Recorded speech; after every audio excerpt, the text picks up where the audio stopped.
Hey, Pittsburgh, welcome to Stiller Nation Midwest. We're going to finish up this full podcast.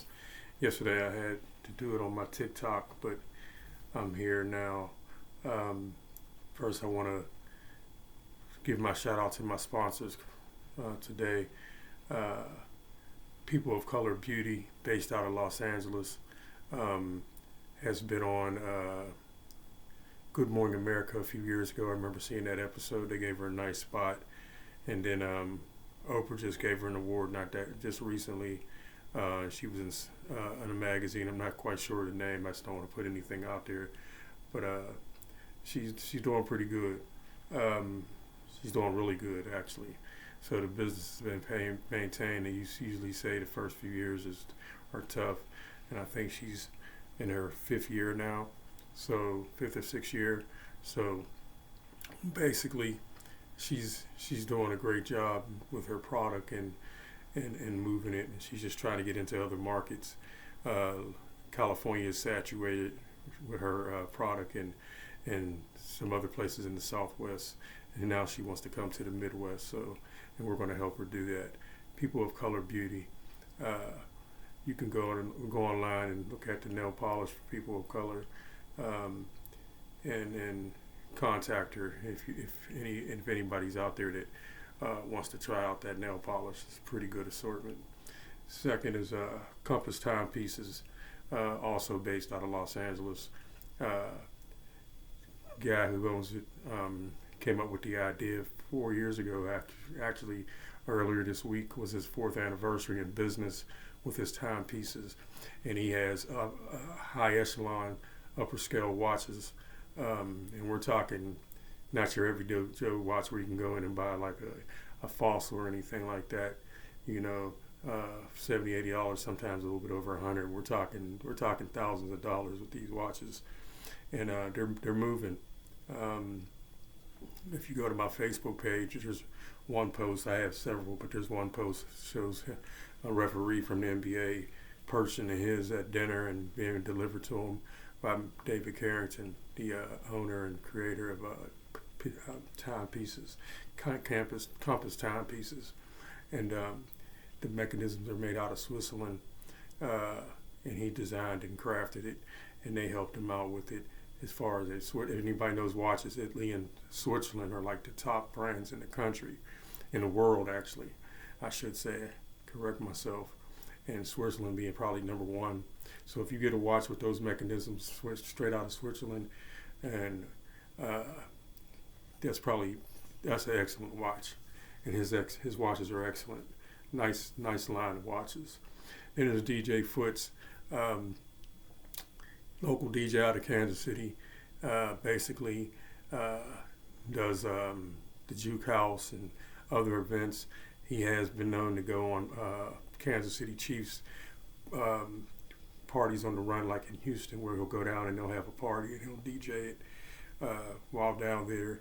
Um, I think they've done it in Atlanta too. I'm not sure, but he does a lot of local stuff also. He's done some things for me and others that are always pleased with him.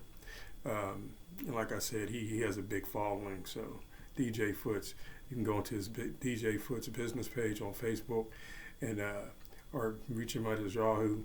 Once you go on his Facebook, you can go to his business page, and you'll be able to find us DJ Foots. It's his business page, and you'll have all the pricing and things like that and ways to contact him. Um, and then there's Young Blades Fades, Natural LLC. That's Tez, the Dreadlock Barber. That's my barber. That's his company, and he does many things. He cuts hair. That's his mainstay. Been doing that for over 30-something years. Very good at his craft. And the other is now he trains kids, um, basketball drills and skills, and helps them work on their shot and things of that nature. So he's doing pretty good with that. Um, and then there's he designs music beats for musics and also some graphics. You know, he can do all that, so he's pretty good at it. So that's Young Blades Phase, Natural LLC. He cuts hair out of Jazzy's Barbershop in Grandview, Missouri. Check him out. All right, so let's get to this game, man. It was bad. It was tough. We lost 27-13 to Philadelphia, to the Eagles, whose defense passed all the tests, all the stuff that everybody was talking about. The defense is for real. At least they played that way this past Sunday. They took it to us. They made it very difficult for us to run our offense, and then kind of wore down our defense. Our defense actually played well. If you look at the statistics, they played pretty well, but they just were on the field too much. And I'll get into time of possession, but they were on the field way too much. But they had 3 sacks. Watt had 2, and Highsmith had 1, and then and others had some tackles. KZ and Minka had tackles on the back end, but they led the team in tackles. So 8 apiece. Well, 8 solos, and KZ had 6 solos. Let's just say 8 total, 6 solos. And Minka had the same, 5 solo tackles, 8 total. So, but let's get back to the offense. Russell Wilson, he did what he could. He couldn't. All those myths about he never lost in Philly, well, that's ended. Let's move on. He was 14-22 for 128 yards, man. And it was definitely Philly's defense, and it just made it tough for us to move the ball. He had 1 touchdown. He was sacked twice. And he threw for a 94.5 quarterback rating, which is not bad. Percentage-wise, he wasn't bad, but it's just he couldn't move the ball. It wasn't all on him. Rushing, Najee Harris had 6 carries for 14 yards, 2.37-yard run was his longest run. And that made it tough, man. Russell had 4 carries for 13 yards, 3.3 yards per carry. And Jalen Warren had 4 touches for 12 yards, 3 yard per carry, and Fields had 1 touch for 8 yards, 8-yard run near the end. So our running game struggled. It really did. It struggled against that defense. That front four. They're stout. Their front four is stout, but their linebackers, Nakobe Dean, Bond, and others, man, they're pretty good. Passing, Calvin Austin. At first, I said I was just him, glossing over the game, and I didn't do much. Didn't seem like he was quiet, but he had 5 receptions. He led the team in receptions with 65 yards, and he had a touchdown. Firemouth had 3 catches for 32 yards, 7.3 yards per catch. And then Skoranek had 1 catch for 17 yards, and Williams had 1 catch. He was targeted twice for 15 yards. And Boswell was Boswell, man, as usual. He had a long of 49, 2 of 2. Mr. Automatic, man, wouldn't be for him. Sometimes we wouldn't have any points on the board, or very, very minimal. And 13 points from what we've been doing is nothing. Defensively, Queen led us with total of 11 total, 6 solos. KZ, 8 total. Fitzpatrick, same, 8 total. Highsmith, 2. He had 8 also, 6 solo. Front line, Haywood and them did play well. But they got into them linebackers. The linebackers came up a lot, so the game plan was to stop Saquon Barkley, and they did a really good job on Saquon. For him to be Saquon Barkley, he had a tough day with us, but they went to the air. So, as far as time of possession, man, we're talking 20 minutes and 8 seconds. That's tough. 163 yards total, passing yards 107, rushing yards 56, first downs, uh, 5 first downs. We had 1 turnover. We gave up 2 sacks, and also the defense was on the field for 41 plays. That's a big tell right there, man. That's a lot. That's a lot for a defense. If a defense, I mean, you're pushing the edge there at 41 plays, man. You really are, for your defense to be on the field like that against a good team like that. Because they touched the ball once in the second half. Pittsburgh did. Once, man. So, in Philadelphia, controlled the clock. They touched the ball 1 time. That's crazy. I don't think I've ever seen that NFL game. I know it's happened before, but that was tough. So basically, our offense struggled, man, and we got to find a way to get over the hump. I mean, yeah, we didn't have Pickens. We didn't have him. That hurt. That really did. That messes up our scheme of things because he's a big-time receiver. Forget all the maturity issues. I mean, that needs to be fixed. But he's a big-time receiver, and we missed him the last few weeks. Definitely missed him on Sunday because he could have stretched the defense and made it a lot easier for us and made it easier for the tight ends and also the running backs. But the defense got to pay attention to the run so much, and our receivers weren't getting open like they should, or maybe Russell didn't have the time. From what I seen, it was a little bit of both. So the offensive line needs to pep up too. But I mean, overall, the matchup wasn't bad, but there was some play that was suspect on that right side again. So Broderick Jones and Mason McCormick. Actually, Mason didn't do a bad job with Jalen Carter. Jalen Carter is their big-time defensive end. The second-year guy out of Georgia, really good defensive end. They consider him one of the top defensive tackles in the league. He's pretty good, man. And they held him to 2 tackles.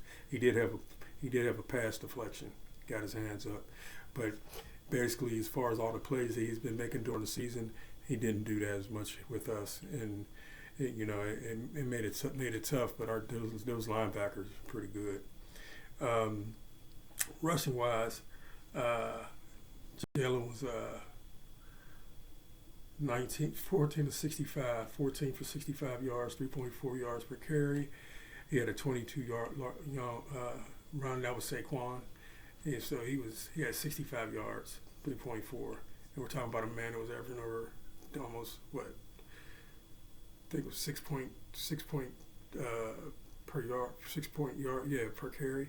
He's playing pretty tough, So to hold him down like that, people might say, "Oh, he had a great game." Yeah, he had a game for an average running back, but not for a back his caliber. Jalen Hurts pitched in with 15 carries. That's a lot for a quarterback, man. 45 yards. He had 3 yards per carry. He had a long run of 4 and 1 touchdown. Pass catching, A.J. Brown, 8 catches. Devontae Smith had 11 catches. A.J. Brown had 110 yards, and Deontay Smith had 109 yards, with both of them having 1 touchdown apiece. And then their field goal kicker, Elliott, did pretty well. He was 2 for 2. He's not bad.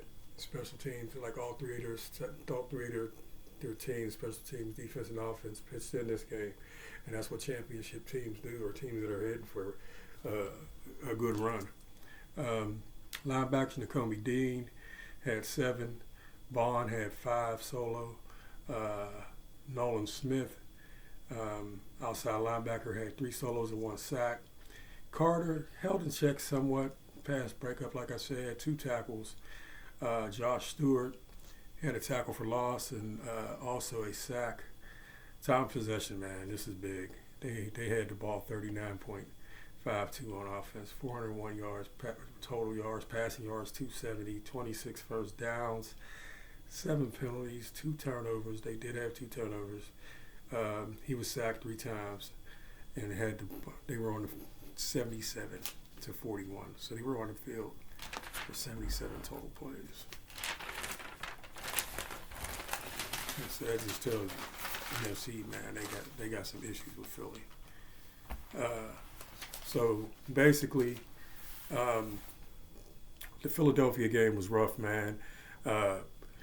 If we were in the NFC East, that would definitely be our nemesis. So the Eagles are pretty good. Pittsburgh's not a bad team. They just they ran into a very good team at their place this past Sunday. And like I said, Philadelphia was hitting on. They were ready, man. All the talking that was going on all week long in Philadelphia, they had something to prove, and so they came out and they played pretty well.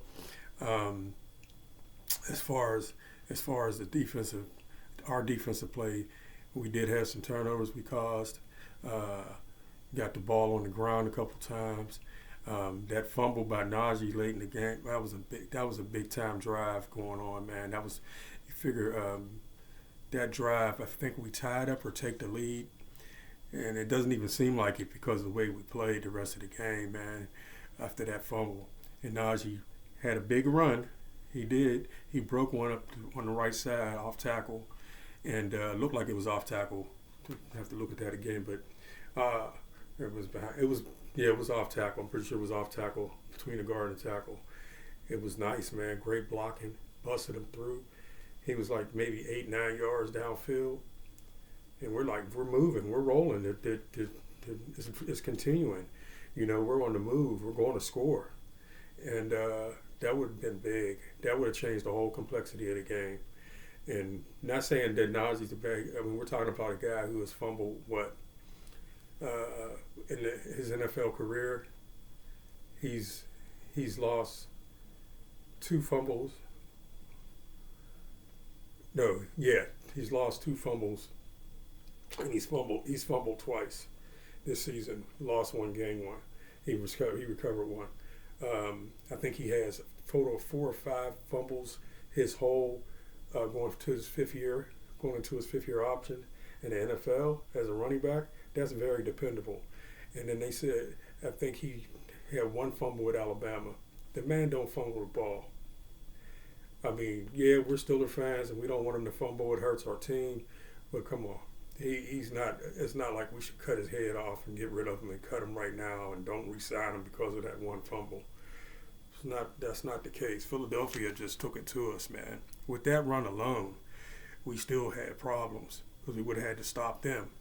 So, but that was a big time play. I'm not going to downgrade that. That was big. That fumble hurt us. So. That's something I'm pretty sure is on Najee's mind because he's not a fumbler. He's not. He'll fix it. I mean, it was just punch out. And that's taking place a lot around the league. The peanut punch used to play, if anybody doesn't know who he used to play for the Chicago Bears, Peanut Tillman. And he developed a technique. He was the first one who, I guess, patented it. He was the first one that was doing it, or it seemed like the only one that was doing it at the time, and it's legal. He would come up and he would actually ball a fist and punch the ball out of your hand, and he got really good at it, and they named it the peanut punch. And a lot of teams now are defensive guys, and even on offense, when there's a turnover, they're trying to get it back too. So that peanut punch has become big in the league, and running backs, receivers, people like that, hey man, tight ends. If you're a skill position player on the offensive side, you got to be aware of that, man. That's being practiced by defense, by teams, period, across the league. So you got to take care of football. And as far as our offensive line, we just got to keep pushing. There's talk that Fiatu's coming back. I don't know. But we do need to get Pickens back. Deshaun Elliott, we missed him a lot too. He's bigger and stronger, more physical than Minkah, and Minka's physical. So that tells you a lot about Deshaun Elliott. Deshaun Elliott was surely missed. He's having a big year. And for him to get that groin in the middle of the practice last week, that hurt, man, because that wasn't expected. So that we'll have him back, hopefully. Ogunjobi was out. Adams is knocking off Russ, Martavius Adams. Loudermilk played well. Keno Benton, he was his solid self. Haywood was his solid self. So our defense didn't play bad, man. We just offensively we couldn't do anything and we couldn't stop. They had no answer for we had no answer for their passing game. So that's a lot. So don't fret, man. It'll be fine. Okay, it'll definitely be fine. And we'll be okay, Steeler fans. We'll be okay, Steeler Nation. All over the nation and also definitely the Midwest. So if you're a fan and you live in the Midwest, Kansas, Missouri, Illinois, places like that, don't worry about it. You still be a Steeler fan, and you'll still be disliked because you are a Steeler fan. So, and that's the way we like it, and that's the way we want it. So, on this note, though, this Saturday, I'm having a watch party. This will be my second one that I've thrown this season. It's their Chief watch parties. The first one was Raiders versus Chiefs, and I had it at 31 West 31st Street, Kansas City, Missouri, right off of Main Street. So it's a pretty nice venue, pretty nice quiet space, safe. So basically, we had a good time. There's a lot of people that showed out and supported me. Friends and former players and things like that came, that played for me, football and basketball. So that was cool of them, man. And then I've already talked to a lot of people that didn't come the first time that wish they could have, that will be there this Saturday also. So they play Saturday, they play Baltimore. It's Ravens week, man. But it's the Chiefs game versus Houston. Watch party, $20 at the door. All the food you can eat until it's gone. Non-alcoholic beverages will be served if you don't drink, and if you do, you're on your own. You have to bring your own. I don't drink, and I'm not buying any alcohol. So, but I will have the food and show the game. And like I said, it was a nice turnout last time. It was a nice time. People enjoyed themselves, and I'd like to see y'all on the 21st. And I want to do a podcast during that day while the game is taking place, but we'll have to see the noise levels to see if that'll work. There's a spot where I can actually sit down and put my laptop and things up and possibly have a live podcast. So that'd be nice for the Chief fans, man. I think it would, and football fans alike. So I look forward to doing that. And then Steelers also play that day. They also play that day. I think they play after the Chiefs. So I might have to move the time so we can see that doubleheader, because we'll definitely have the Chiefs game, but might have to move that so we can see the Ravens-Pittsburgh game too, a little bit at least afterwards. So come and enjoy yourself December 21st, this Saturday. Like I said, all the food you can eat, $20 at the door. Or you can hit my Cash App. There's a flyer going around on Facebook and also TikTok and Instagram and X. So the flyers are out there. I've already sent it to a lot of people, so people do know about it, and I'm continue to blast it out there. On the 23rd, I'm doing a Chiefs Pittsburgh Steelers first pregame podcast. So we're going to have it on the 23rd. I'm going to have a couple Chief fans as guests. We'll do split screen. So basically, we'll do that at their leisure. We'll get a time together, and we're working on that as we speak. And what we'll use as far as Zoom or things like that.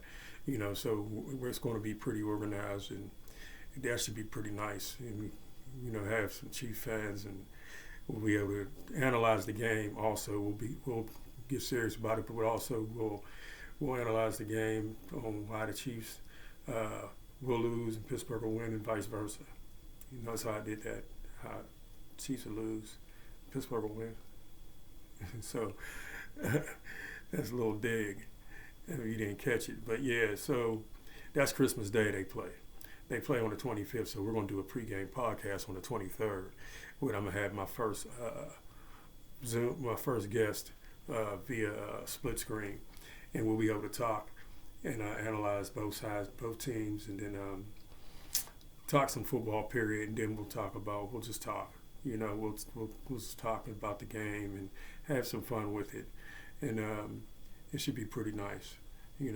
So tune in for that also. That'll be on YouTube, as this one will be also. I posted a short 10-minute one yesterday on TikTok, but now I'm gonna put this one on YouTube also. So this will be on YouTube and other places as well.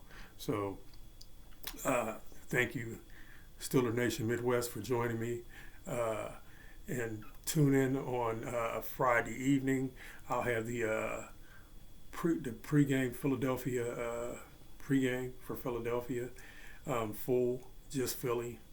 We'll talk about that as far as not Philly, I'm sorry, the Baltimore Ravens.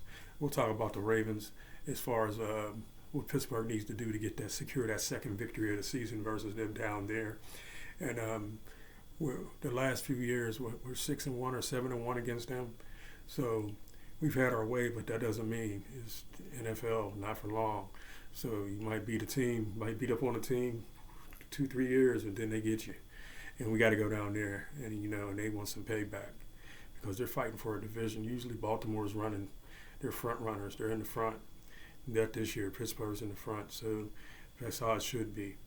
So make sure that you tune in on the 23rd for that podcast this week on the 20th, this evening, the evening. We'll post that again, the Ravens game, pregame podcast, and then we'll do a wrap-up on Sunday evening and turn around on Monday on the 23rd, and we'll do the Chiefs-Pittsburgh pregame.